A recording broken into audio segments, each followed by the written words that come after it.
Bangkok, where do I begin? A lot of people ask, why should I do my TEFL in Bangkok? Well, there's a lot of good practical reasons, and there's a lot of reasons that are cultural as well. Let's talk about the practical side first. Bangkok's a primate city. What's that? A primate city is a country where the biggest city is more than twice the size as the next biggest city. You don't have that in America. LA is the second metropolitan area after New York, but it's not. New York's not twice as big as LA.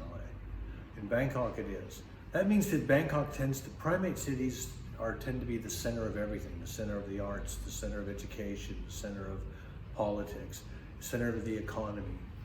So really it's kind of a hub, and Bangkok's that way.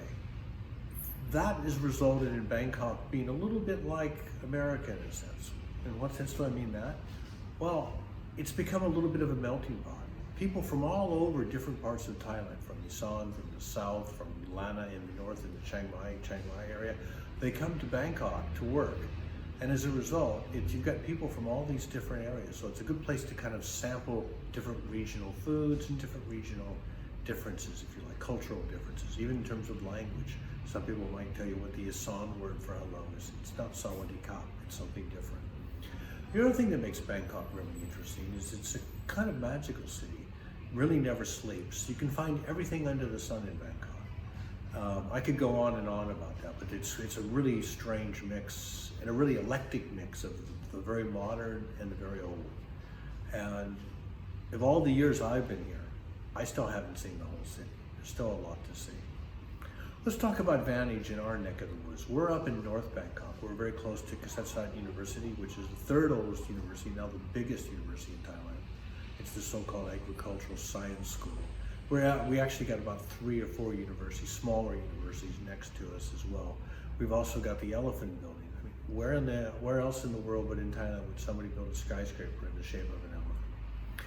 But we're also very close to the Chatuchak market. I think it's the world's biggest outdoor market. It's got something like 15,000 stalls. Don't try to see it one day. You won't do it. Your legs won't stand for it. We're also very close to the Otakal market, which was rated as the 4th best fresh food market in the world by CNN Go. So if you're interested in things like, if you're interested in Thai cuisine, it's a great place to go sample foods and see some of the freshest food you've ever found, because all the quality is very high. These are just starters. Bangkok goes on and on. Again, I haven't seen it all. I've only seen a part of it, and I've been here many years. I really don't know much more to say about Bangkok except dive in and explore, because it's a great, great town. I call it the world's biggest small city. Why? Because you can walk down the street and start talking to Thai people. Try that in New York and London. I don't think you go too far. Here, everybody's smiling and everyone's friendly. Yet it's supposed to be the big, big city and everyone's in a rush. I'm in more of a rush than they are. Maybe that's the cultural difference right there. You know, one of the advantages of being up here in North Bangkok is things are cheaper.